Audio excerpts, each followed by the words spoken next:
je vous invite à vous mettre ici. Alors, asseyez-vous. Voilà, prenez place.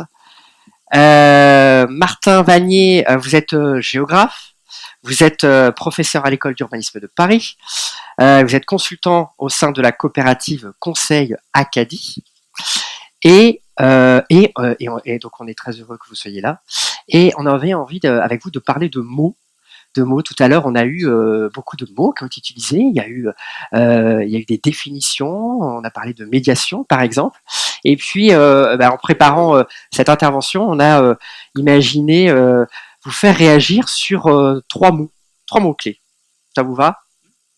Alors, le premier, on va beaucoup parler ce matin de cohésion des territoires. Alors, déjà, c'est quoi cette notion de territoire et comment cette notion a-t-elle évolué? Alors, ce qu'il y a de bien avec mots, c'est que c'est écrit de deux façons. Hein. Déjà pas personne. M-O-T-S et M-A-U-X. Donc, ces mots sont tous des mots. Le territoire est un mot, mais c'est aussi un mal, donc au singulier. Et pourtant, c'est celui qui aujourd'hui est censé endosser le rendez-vous de la cohésion. Quand on entend territoire, on entend plus ou moins explicitement cohésion, c'est-à-dire qu'on entend quelque chose qui rassemble, qui identifie, qui permet aux personnes et aux collectifs de se reconnaître entre ce qu'ils sont eux dans le territoire et ce que sont les autres dans les autres territoires. Donc le territoire est un formidable facteur d'identification, de repérage, de situation dans le monde. Et cette identification, ce repérage, cette situation dans le monde sont des facteurs de cohésion. Parce que la cohésion, c'est rien d'autre que ce qui permet de tenir ensemble. Alors, j'avais une petite anecdote que je sers toujours depuis 20 ans, j'espère qu'elle n'est pas trop éculée, pour bien faire comprendre cette question de ce qui tient ensemble. C'est une caricature qu'il faudrait que je retrouve, mais elle a été dessinée dans les années 50 par un humoriste anglais dans les journaux de l'époque. Donc c'est ma maman qui me la racontait, ma défunte maman. Et donc on voit dans la caricature un petit garçon qui rentre avec son copain dans la chambre de ses parents et il prend la gaine de sa maman. Vous savez plus ce que c'est qu'une gaine, mais ça existait. La maman est assez conséquente et la gaine va avec la maman et il montre triomphalement à son petit copain la gaine, c'est un geste un peu transgressif, et il dit c'est ce qui tient ma maman ensemble. Et ben voilà, la cohésion, c'est ce qui tient les territoires ensemble. C'est pareil. Donc je suis sûr que ça va pas, vous allez plus oublier ce que c'est que la cohésion. Vous lui trouverez une forme plus moderne. Vous ferez évoluer votre érotisme territorial. Mais territoire et cohésion sont deux mots indissociables. Et pourtant, mais là je vais vous laisser enchaîner, et pourtant, c'est un mot, M-O-T-S, où ce sont deux mots qui vont ensemble. Et il y a comme un problème aujourd'hui, puisque apparemment le rendez-vous ne fonctionne plus complètement. Est-ce qu'on peut revenir en fait sur la façon dont ça a évolué, ce terme? Lequel? Territoire ou cohésion? Territoire plutôt, ou cohésion aussi? Oui, on peut revenir en se disant, regardez ce qui a marqué. J'ai plus marqué. Ah oui, d'abord il y a quelqu'un qui a pas mal vieilli derrière moi, mais il y avait tout à l'heure cohésion des territoires et services, quelque chose comme ça. C'était le titre de la journée. Hein, voilà. Et je me disais, bien sûr, en préparant, depuis quand les territoires sont des plateformes de services, pour utiliser un mot très moderne, c'est-à-dire, depuis le Moyen-Âge, c'est-à-dire depuis qu'ils se constituent comme tels, et autour de la première maison, la première MSAP, qui est l'église, qui est la paroisse. Le premier pôle de service dans ce pays, l'endroit où il y a un accès, y compris pour les plus vulnérables. Mais tout ça, ce sont des mots extrêmement modernes, vulnérables, accès, etc. C'est l'église, c'est la paroisse. Et la paroisse fait le territoire. Il y a d'ailleurs des travaux très intéressants d'historiens pour montrer comment, avant on pourrait dire la révolution paroissiale du Xe, XIIe siècle, la France est un territoire de réseau, de circulation, de chemin, mais pas un territoire de pavage, de maillage, hein, d'entité définie. Ça c'est pas tombé du ciel, hein, ça s'est construit. Et la construction, elle est extrêmement ancienne, elle est millénaire. C'est pour ça qu'on est un pays si attaché à notre histoire territoriale. Alors le territoire, en tant qu'expression de l'appartenance, ça vient de très très loin, et par conséquent, on peut considérer que c'est une structure anthropologique, hein, une structure historique, donc ça va pas s'évaporer. Donc il y a controverses, défaillances, désarroi contemporain, mais voilà, apaisons le débat. Il y a fracture, bien sûr, etc., etc. Mais enfin, ils étaient là il y a 1000 ans. Il y a des chances pour qu'ils soient encore là un certain nombre de générations. Et en même temps, évidemment, leur sens se renouvelle d'époque en époque. La société s'est laïcisée, l'État a saisi les territoires et leur a donné une dimension citoyenne et juridique extrêmement forte. Aujourd'hui, c'est pas pour faire une histoire à la hache de l'Église à l'État et de l'État à la société civile, mais il est clair que les sociétés contemporaines, notamment des pays les plus bouleversés par la mondialisation, sont en reconquête de leurs ancrages locaux. Parce que tout le monde a vécu et compris que l'horizon maintenant c'est le monde. Alors ça l'est pour des gens très actifs professionnellement, culturellement, familialement, etc., etc. Mais ça l'est aussi pour les migrants. Hein. Ça l'est aussi pour le plus misérable des migrants africains. Et dans la situation la plus tragique, son horizon est aussi le monde. Donc la mondialisation n'est pas l'affaire des riches et des puissants, c'est l'affaire de tout le monde. Et c'est troublant parce qu'effectivement le monde c'est vaste. C'est désarmant.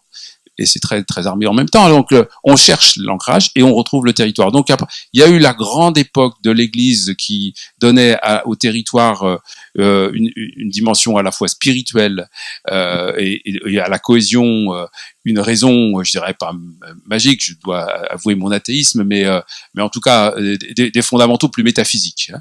Et puis ensuite une époque très rationnelle qui fait du territoire la chose de l'État. Alors on découpe, on fait des périmètres, on emboîte, on fait des hiérarchies, la commune, le canton, etc., etc. Puis on est dans un temps où tout ça existe toujours. Hein. Les strates ne se sont pas effacées, elles s'accumulent, heureusement d'ailleurs. Ça se capitalise tout ça, ça se stratifie. Mais on est dans une époque où nos sociétés cherchent à construire des territoires et à mieux se réidentifier à ces territoires. Et donc là-dedans, on va trouver effectivement le discours de la solidarité, du bénévolat, parce que j'en discutais avec Catherine Gorgeon, de l'engagement personnel. Et il y a d'engagement personnel que dans la rencontre avec un collectif. S'engager, c'est pas partir tout seul dans la forêt, c'est rejoindre. Hein. Donc ça, c'est la médiation de Michel Derdevet à l'instant. C'est effectivement refabriquer de la conciliation. Et donc voilà, on est dans cette époque-là où le territoire est en train de prendre une dimension beaucoup plus sociale et sociétale que ça n'était le cas au cours du XXe siècle. Merci. Deuxième mot-clé qu'on va peut-être utiliser, je ne sais pas, tout à l'heure, on verra, c'est le mot proximité. Alors, pour rentrer dans ce débat de la proximité, je fais un tout petit, très bref détour par le mot qu'on n'a pas convenu d'explorer, mais le mot de densité. C'est celui qui m'intéresse le plus aujourd'hui pour ceux que je connais, enfin qui savent que c'est une réflexion là qui court de décennies. On est dans un pays dont nous savons tous, ou nous devrions tous savoir, que la densité démographique moyenne est de, pas tout à fait 120 aujourd'hui, 118 habitants au kilomètre carré. À un côté de 1 kilomètre, 120 personnes environ, une grosse quarantaine ou cinquantaine de ménages, 2 et quelques personnes par ménage. Voilà, c'est pour identifier. Cette réalité que je viens de dire n'existe plus nulle part. La moyenne n'existe plus nulle part en pays. C'est-à-dire qu'on apprend tous à l'école un chiffre, mais qui est une construction arithmétique. En fait, ce qui existe dans le pays, c'est des kilomètres carrés peuplés parfois de 2, 3, 5, 10, 15, 20 habitants, et ça couvre à peu près le tiers du pays. C'est assez considérable. Hein. La France est un pays de faible et très faible densité. Il y a un seul pays en Espagne, je viens de le dire, en Europe qui est comparable, c'est voilà. Et puis, à l'opposé de la formidable amplitude de densité, il y a nos villes, il y a nos agglomérations. Et donc, le rapport est en réalité en matière d'expérience personnelle de ce que c'est que la densité, et par conséquent, de qui est autour de moi, et par conséquent, qu'est-ce qui est proche et qu'est-ce qui n'est pas proche, on est dans un écart de plus de 1 à 1000. La densité, elle monte au maximum à 40 000 habitants au kilomètre carré dans le 11e arrondissement. C'est l'endroit de Paris le plus dense en France. 40 000 habitants au kilomètre carré, 120 en moyenne, 118. Et puis, quand vous allez au centre de la Corse et à l'extrémité de la Drôme et du 0,5, et là, vous êtes à 5 ou 10. Alors, qu'est-ce que peut bien signifier le mot proximité dans une telle variété ou amplitude d'expériences sociales et d'expériences personnelles? Et pour boucler, pour pas être trop long, je ferai référence à un article extrêmement important de la sociologie française qui date déjà maintenant de quasiment 40 ans, de Chamboredon et Lemaire. J'ai oublié leur prénom puisque On dit, c'est un peu comme les ascenseurs Otis-Piffre, Roux-Combalusier, donc on disait toujours Chamboredon et Le Maire. Voilà, les deux sociologues tout à fait estimables de l'EHESS, qui font un article ensemble très novateur dans les années 70 sur ce qui est en train de se passer dans les quartiers de grands ensembles sociaux, qui sont à l'époque le creuset de la classe moyenne populaire, où tout le monde se retrouve, ouvriers, cadres moyens, petits fonctionnaires, etc. etc. Et ils disent, tiens, c'est curieux, la proximité spatiale s'accompagne de la distance sociale. Et c'est le titre de leur article. Proximité spatiale, distance sociale. Ils disent, ça fait pas creuset, là. On les met ensemble, mais ça a pas l'air de marcher socialement. La proximité spatiale ne garantit pas la proximité sociale. Il y a de la proximité spatiale et de la distance. Et on sait la suite. Dans les années 70, on a l'impression que ça va marcher. Je pense qu'on est nombreux, enfin en tout cas moi de ma génération, à avoir habité dans ces quartiers. Et puis dans les années qui suivent, le tri se fait. Et effectivement, la distance sociale aboutit à un redéploiement massif de la classe moyenne qui s'évade des fameux quartiers en question et les laisse à leur malheureux destin de piège. À classe populaire déshéritée. Donc, il y a dans cette société un rapport douloureux à la proximité qui vient du fait que c'était la figure simple et très efficacement descriptive d'une société où on pouvait encore dire que nous vivions dans une certaine moyenne, autour de 120 habitants au kilomètre carré. Ça n'a jamais été complètement le cas, mais avec de beaucoup plus faibles écarts entre les très faibles et les très fortes densités. Et par conséquent, servir la proximité consistait à situer, on dit en topographie, de façon isotropique, c'est-à-dire par des points qui sont tous à égale distance les uns des autres, situer des services dans un territoire qui était habité de façon relativement homogène. Donc la proximité, c'était tout simplement le fait que tous les 5 km, il y avait un village, 10 km, une petite ville, 20 km, c'est pas des chiffres au hasard, hein, c'est une ville moyenne, 100 km, un chef-lieu de département. Et cette structure assez fixiste et hiérarchique et bien tenue permettait d'assurer la proximité pour une France couverte de façon un peu homogène dans son peuplement. Vous mettez tout ce beau monde en mouvement, vous créez des écarts conséquents de 1 à 1000, un écart de 1 à 1000, c'est quand même pas mal, et quand j'ai cité le 11e arrondissement, c'est même plutôt de 1 à 4000. C'est des écarts vécus par un Seine-et-Marnais qui part de chez lui le matin, il y en a quand même pas mal du côté de Provins, donc là il est à 20 habitants au kilomètre carré dans les cantons de l'Est du 77, et il se retrouve dans le 9e arrondissement 1h30 plus tard. Donc lui, il vit concrètement l'expérience de passer du 1 à 20 000. Donc oui, c'est enfin du 1 à 2000 ou de 10 à 20 000. Donc c'est des expériences qui sont pas du tout, enfin c'est pas des élucubrations statistiques, c'est des réalités extrêmement concrètes pour chacun d'entre nous.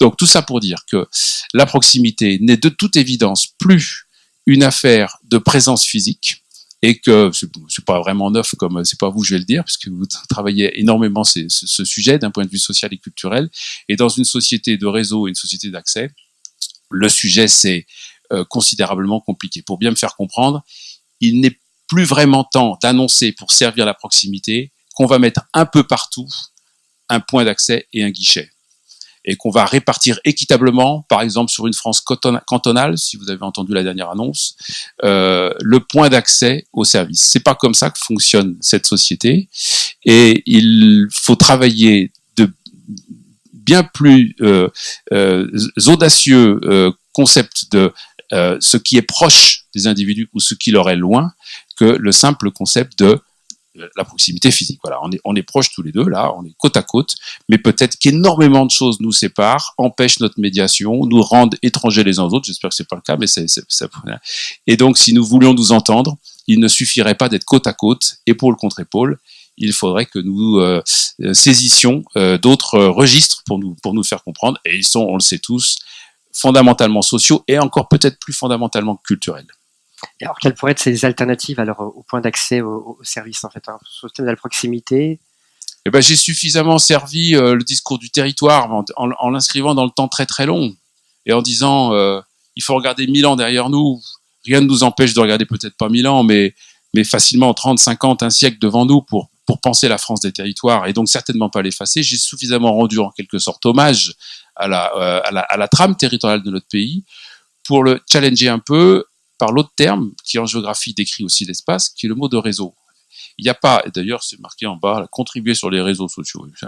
Il n'y a pas de compréhension aujourd'hui de ce que sont nos rapports collectifs de société à notre espace, donc notre espace de service, notre espace de solidarité, notre espace de proximité, tous ces mots absolument essentiels qui sont enchevêtrés les uns dans les autres.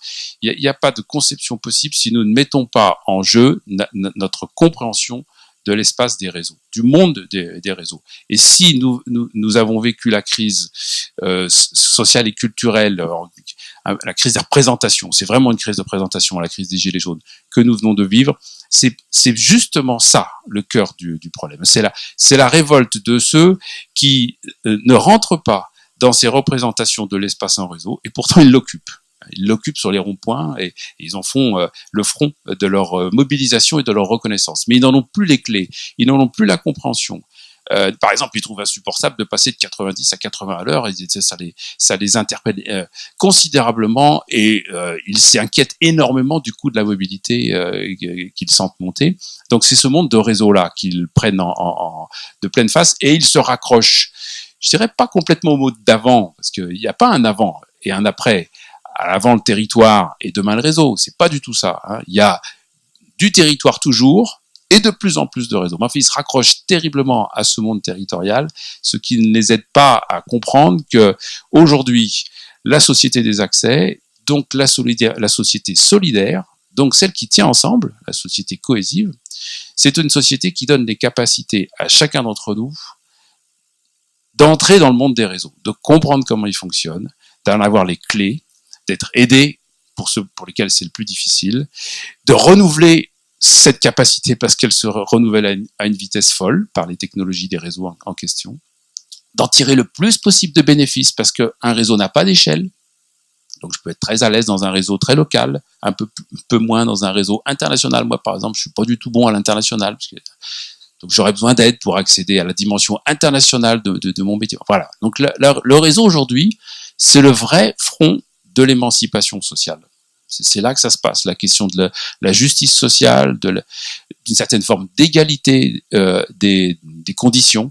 De mon point de vue, ça se passe sur les réseaux. Alors c'est une réponse un peu générale, j'en conviens, mais qui est quand même très raccord avec ce que vous êtes et ce que vous faites, parce que vous faites des lieux qui, si j'ai bien compris, il y en a 66, mais qui sont des liens.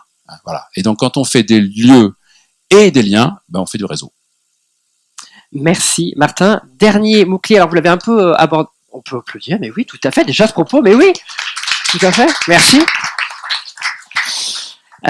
Troisième mot-clé, fracture. Alors fracture d'ailleurs, c'est au singulier, au pluriel, alors on revient un petit peu en arrière, mais bon, peut-être, mais il y avait ce mot-là. Alors. Fracture au pluriel, oui. Fracture au pluriel de toute évidence. Et peut-être que la plus conséquente, Pierre Vels a bien dit dans un des multiples articles qui sont sortis ces 9 derniers mois à cause de ce qu'on sait, que peut-être les fractures les plus conséquentes sont culturelles. Qu'il y a une fracture culturelle. Moi, je trouve qu'on est dans ce que Touraine racontait dans les années 70 sur la crise des représentations. Une fracture de la façon dont on se représente les choses.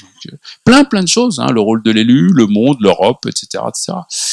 Donc je mets volontiers ce mot au pluriel avec tout le défi que Michel a dit en introduction, qui est qu'à ce moment-là, il n'y a pas de pensée simple. Il n'y a pas de pensée simplificatrice parce que justement, il y a une pluralité de fractures. Ce que je récuse en géographe tranquillement, c'est que la clé de lecture unique, qui nous est largement servie médiatiquement, etc., serait la clé géographique.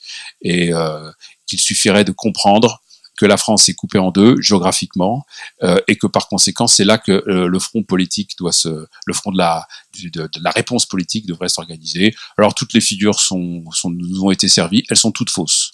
L'opposition entre les métropoles et les zones non métropolitaines, vous le savez bien parce que vous savez bien qu'il y a une multitude de problèmes sociaux, de problèmes de solidarité, etc. dans les territoires métropolitains et qu'il y en a aussi dans les zones rurales bien sûr. Mais bref, que la diversité sociale est des deux côtés. On nous a servi l'opposition entre la fameuse diagonale du vide, aride, tout ce qu'on veut, qui en fait se débine si on la regarde dans le temps long statistiquement. Elle était très constituée dans les années 50-60, au pic de l'exode rural. Elle est en train de fondre avec des endroits de résistance qui sont d'autant plus douloureux. Donc elle a fondu sur son extrémité sud-ouest parce qu'elle venait lécher le piémont pyrénéen. Et là, franchement, pour aller trouver la diagonale du vide, faut vraiment s'accrocher statistiquement. Par contre, quand vous allez quelque part entre Bourgogne et Champagne, enfin Champagne-Ardenne, enfin Grand Est maintenant, là vous avez des trous noirs sur un tas de plans, quoi. Donc vous avez des fragments de cette diagonale qui posent effectivement un tas de problèmes. Mais réduire le débat français au fait que nous serions lestés d'un énorme problème qui serait le fait que dans le Châtillonnais, dans le Bazois et quelque part dans le Cher, il y a des endroits où c'est un peu plus compliqué, c'est de la blague. C'est de la plaisanterie. Ici vivent quelques pourcents de la population et les problèmes sociaux sont massifs ailleurs et ils ne se lisent pas dans une clé géographique, ce qui ne veut pas dire qu'il n'y a pas de dimension spatiale. Il y en a toujours. C'est pas le géographe qui va dire le contraire. Mais fondamentalement, la complexité doit être adossée, donc affrontée en quelque sorte, pris en charge, en particulier par la question des fractures culturelles, des fractures de capacité. Alors, le fait qu'aujourd'hui, on est quand même dans une société où les individus sont de plus en plus inégalement dotés en capacité d'eux. Et pour des raisons, ça c'est moins mon domaine, mais pour des raisons assez évidentes qui font qu'il y a une perte de substances culturelles, je peux pas paraître pour un vieux con, mais une certaine forme d'abêtissement à l'égard de la compréhension, de tout ce qui rend le monde intelligible. Et Dieu sait s'il y a des outils d'abêtissement et s'ils ont pris une place considérable dans notre vie quotidienne. Et donc, du coup, on est de plus en plus inégaux dans notre capacité à comprendre le monde. Voilà, c'est ça que j'appelle la fracture culturelle. Voilà, il y a d'autres fractures socio-techniques, bien sûr. Il y a des fractures générationnelles, peut-être toujours reformulées, parce que ça vient des années 60-70, là, les conflits de génération, mais ils se sont un peu déplacés. Mais dans une société où il n'y a pas 3 âges, mais 5 âges, parce que le 3e se décompose en 3 en réalité. Il y a des éléments de fracture aussi. C'est quand même notre grand débat sur les personnes de très forte dépendance, les personnes âgées de très forte dépendance. Donc il y a une multitude de fractures de ce type-là. Il faut travailler cette France de fracture sans jamais oublier une chose. Si la France est un grand pays fracturé, qu'est-ce qu'il faut dire des autres pays du monde? Si la France est un pays défaillant en service, allons voir un peu à l'étranger. Hier j'étais au Maroc pour 3 jours de travail. Nous sommes probablement un des 3 ou 4 champions du monde de la solidarité et des services au public.